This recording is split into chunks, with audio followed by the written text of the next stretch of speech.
Wonder what they taste like. That's a good question. I'm assuming like duck. Probably gamey. Excuse me. Probably Yeah. very gamey.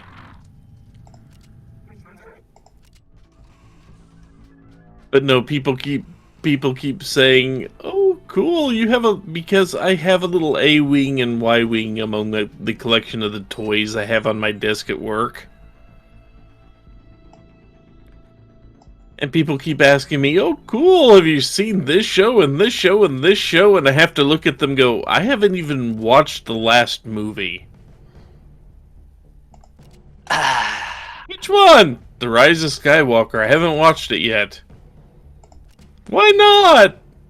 Because I've heard nothing but bad things about it, and I don't really want to put myself through that. There are so many things, like, with minimal changes to the plot of that movie. There are so many things they could have done that would have made me go, I'm fine with this. And they didn't. Like, you know the big plot twist that happens early on, right? I don't know if it happens early on, but I know who Rey ends up being. I'm not even talking about that plot twist, but yeah, I'm fine with that. It would have worked better if the directors and writers of each movie had actually fucking talked to each other and could have set that up better. But anyway, They would have had the same director for all three movies. That would have helped. Yeah, like if the movies hadn't been made by a committee, essentially. The whole thing with like the opening. So Last Jedi ends with like, well, the good guys are on the run, but there's hope because good guys still exist. The opening crawl of Rise of Skywalker. The dead speak! Palpatine is alive! And I'm like, okay, wait just a fucking second here. Oh, that happens like right at the beginning? Yes, it's literally the opening crawl is the dead speak. Palpatine has just sent out a message. And I'm like, here is all they needed to do to make me go from, like, indescribably angry to, like, oh my god, what's gonna happen?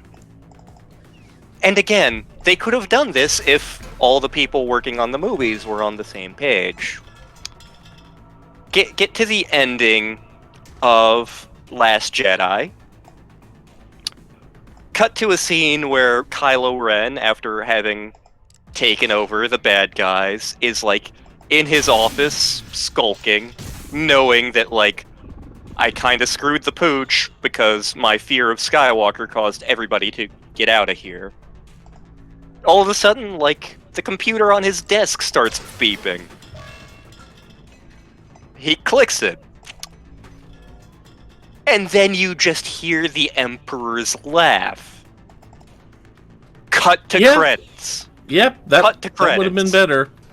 It's a case of show, don't tell. Yeah, like, if you had done that, I would have spent the next couple years going like, holy shit, the Emperor is back! How is he back? This is terrifying! Oh my god, he's back! He's back! He's back! He's back! He's back! Oh my god, he's back! I'm so excited he's back! This is gonna be amazing! And even if it was mediocre, I'd be like, yeah.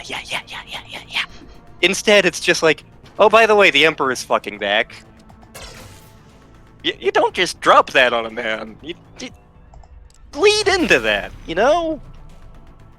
And there are other things Skywalker did that annoy me. C-3PO almost got the most emotional thing in the fucking franchise. I am not joking.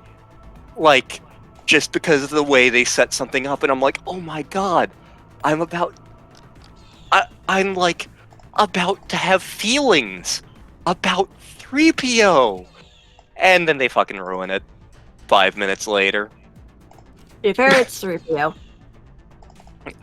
Like, do you care if I ruin this for you? No.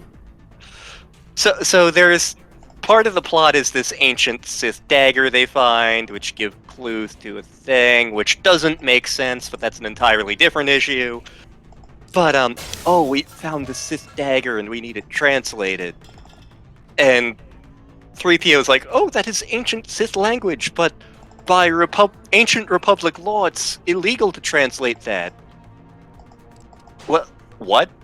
Yes, I have the language in my databanks, but it is illegal for me to translate whatever that says. So they have to take 3PO to yet another wretched hive of scum and villainy. And while they're there, the computer whiz they find figures out that, like, oh sure, I can absolutely unlock those protocols so that 3PO can translate this message for you. But it will cause him to forget everything he's known up to this point. And so everyone's like, wait, 3PO will forget us? He'll forget all those adventures we've had? And, like, 3PO even comments on it, and he's like, let me take one last look at you. And so they do the thing, and 3PO forgets everybody and everything. And, like, I was genuinely sad about that, because it was like, the 3PO we knew died. It's the end of an era.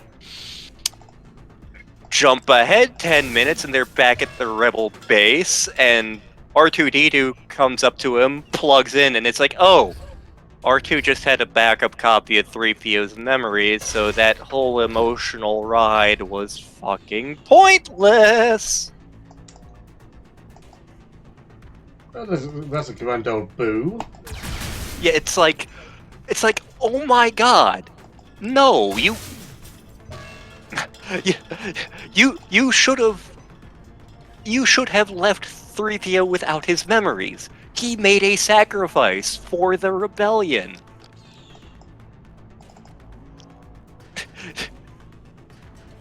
All the Bothans in the afterlife. Why wasn't that easy for us? For the Bossons. Oh god. I think that's... So my brother-in-law is a big Star Wars fan, my niece and nephews are big Star Wars fans, and by extension, my sister's a big Star Wars fan. But, like, that's her favorite thing to make Star Wars jokes about. Like, whenever she does anything, like whenever she goes out to get anything, like she could be going out and picking up pizza. Many Bothans died to bring you this pizza. And I'm like, I'm laughing my ass off.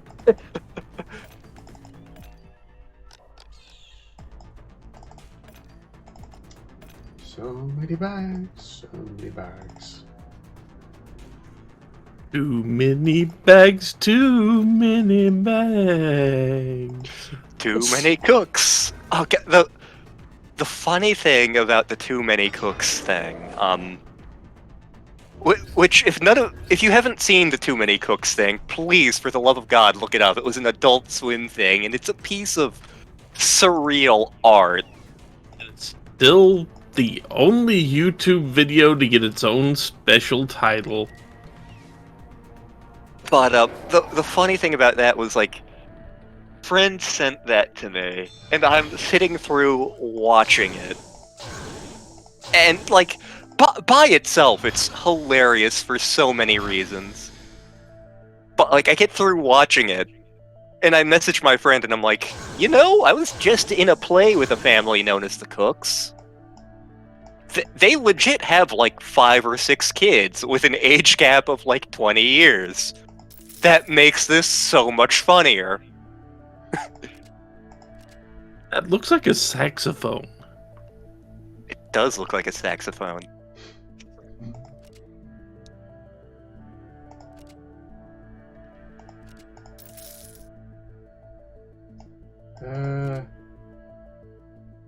So that. It's nice, I just hate using them.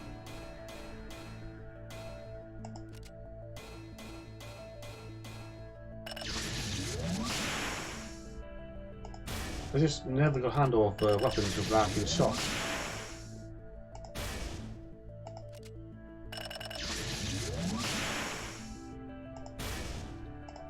That's a lot of experience.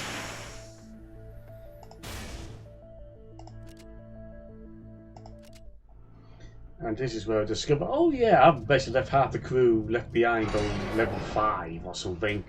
Well, I've got these 3 up to level 10. Wrath of the Sea, you say?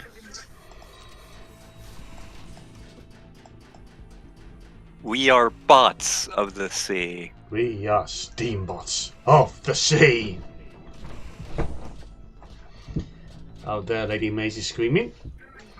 Yep. She And you hear the hated bell. that game. Now we hear the bells. Oh crap! She hated Xenogears so much. She did.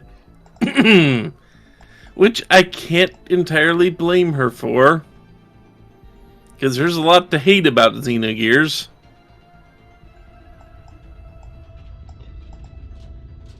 I just like it. Yeah, fair. Well, like it has issues. The game has many issues. But there are also some good ideas in it. And like I feel the same way about Chrono Cross in some ways. Granted, from a writing perspective, I definitely feel like in terms of the writing, Xenogears had better ideas, or at least ideas that make more logical sense than Chrono Cross did in many ways. I mean, one of them inspired a series of other games. Multiple series of other games. The other one killed off a franchise. And I know this is not the only issue with Chrono Cross, but I feel like if they had made it its own thing and not attempted to tie it into Chrono Trigger at all, it would get less vitriol. It would be probably fine if they made it its own thing, instead of trying to use it to tie together the plot holes that happen in Chrono Trigger and, in effect, make a whole series of new plot holes. Just like Zero Hour in the DC universe. That joke is for you, Mage. But yeah, like Chrono Cross, even if you're able to ignore the Chrono Trigger bits, it still has severe issues with writing. We worked out the math for this at one point. It's something like 3/4 of the cast don't need to be there. And in fact, it just kind of drags the game down that they're there, because most of them are garbage. Most of them don't have a plot. Most are just a way to talk funny. Fuck you, Poshul. Also, just noting, I believe this is the final level. Ooh. Huh. Oh my. So it's It's the final countdown. Do-do-do-do-do. Do-do-do-do-do. So yeah, plus we have reached the 2-hour end. And for this recording session, so until next time, be good, be well, and next time we shall be the final countdown, the final encounter. My leg's asleep. How dare. Later, folks. Bye.